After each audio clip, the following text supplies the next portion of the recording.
Oi, pessoal, bem-vindos! Olha, você já parou para pensar como uma aventura, uma simples aventura na natureza, pode de fato transformar o desenvolvimento de uma criança? Pois é, neste guia a gente vai mergulhar na ciência por trás disso. Vamos descobrir juntos como a aventura é uma ferramenta poderosa para construir corpos e mentes muito mais fortes para essa nova geração que está aí. Então, qual que é o nosso roteiro? Primeiro, a gente vai entender o desafio da infância moderna. Depois, vamos ver como a aventura entra como resposta. Em seguida, a gente foca nos benefícios para o corpo e para a mente. E, por fim, o mais importante, como a gente transforma essa evidência toda em ação. Vamos nessa?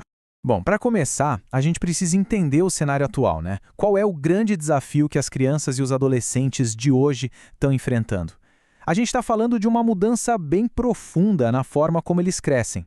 E essa citação aqui, ela resume tudo. Basicamente, o que a ciência tem observado é uma mudança sem precedentes. As crianças saíram de ambientes naturais, dinâmicos, para contextos super digitais e sedentários. Sabe como os especialistas chamam isso? Déficit de natureza. E o resultado, como as pesquisas mostram, é bem claro. Essa desconexão está ligada diretamente com o aumento da ansiedade e da obesidade entre os mais jovens. Olha só que interessante esse contraste. É como se fossem duas infâncias completamente diferentes, lado a lado. De um lado você tem a vida mais sedentária, mais digital, e as consequências são bem diretas, né? Aumento de ansiedade, obesidade, menor resiliência emocional. Agora olha o outro lado. Uma vida mais dinâmica, em contato com a natureza. O que a gente vê? Bem-estar mental, mais competência física e olha aí, resiliência emocional. A diferença é gritante. E para a gente ter uma ideia da seriedade disso, o dado é alarmante. A Organização Mundial da Saúde aponta a inatividade física como o quarto principal fator de risco para a mortalidade no mundo todo. Quarto. Isso mostra que a gente não está falando de algo pequeno. É um problema de saúde pública. E a gente precisa de respostas eficazes. E para ontem. Ok. Então, diante desse cenário todo, o que a gente faz? Qual é a resposta? Bom, a ciência tem uma sugestão bem forte. As práticas corporais de aventura. E olha, é fundamental entender que isso não é só sobre diversão, não. É uma intervenção psicopedagógica, uma ferramenta de desenvolvimento muito séria.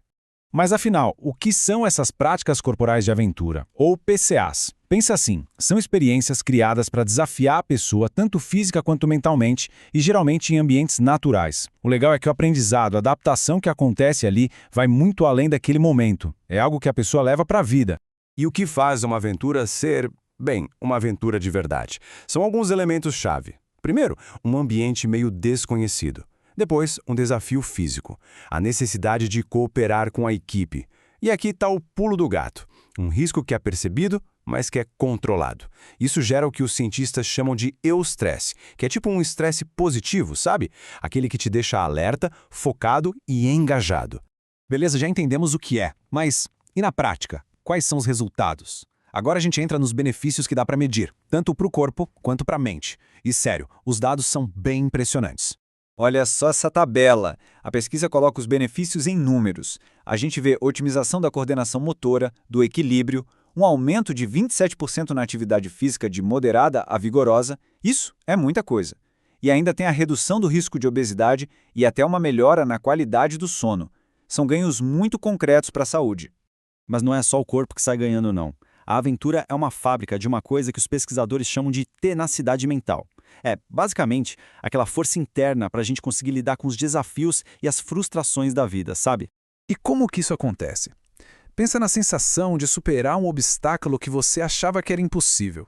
Isso muda tudo. Fortalece a autoeficácia, a autoestima. A pessoa começa a acreditar mais em si mesma. E não é só achismo, não. Estudos mostram que essas experiências ajudam a reduzir, e muito, sintomas de depressão e ansiedade. Certo, então já vimos os ganhos para o corpo e para a mente de forma individual. Mas a história não para por aí. A aventura também tem um impacto gigante no cérebro e principalmente nas nossas conexões sociais. Vamos ver como isso se desenrola. Aí fica a pergunta, será que os benefícios são só para a pessoa, para o corpo e para a mente dela? A resposta que a ciência dá é um sonoro não. O impacto vai muito, muito além e molda a forma como a gente se relaciona com os outros e com o mundo. A lista de ganhos cognitivos e sociais é enorme. Melhora o pensamento crítico, a capacidade de resolver problemas, aumenta o foco, a atenção e olha que legal. desenvolve a liderança, a cooperação, fortalece a habilidade de se relacionar e, consequentemente, até melhora o desempenho acadêmico. No fundo, a aventura ensina na prática a importância de colaborar para superar um desafio. E o mais incrível é que esse impacto é para a vida toda. Tem um estudo longitudinal, ou seja, que acompanhou as pessoas por muito tempo, que é sensacional. Ele mostrou que crianças com mais contato com atividades externas lá na pré-escola tiveram resultados acadêmicos melhores 10 anos depois. Pensa nisso, é um verdadeiro investimento no futuro. Tá bom, a teoria é linda, a ciência comprova, mas como a gente sai da evidência e parte para a ação? O que faz um programa de aventura ser realmente eficaz e transformador?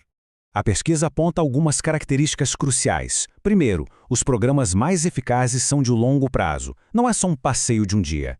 Segundo, tem que ter um trabalho de preparação antes e um acompanhamento depois.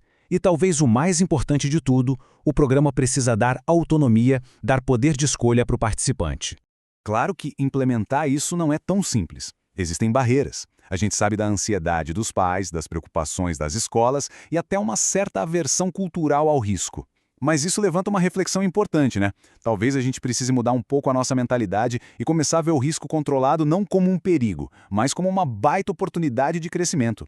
No fim das contas, a conclusão é bem direta. A aventura é uma forma de aprendizado riquíssima, perfeita para as competências que o século XXI exige. Ela promove um desenvolvimento completo, integral, equipando as novas gerações com as ferramentas físicas, mentais e sociais que elas precisam para prosperar.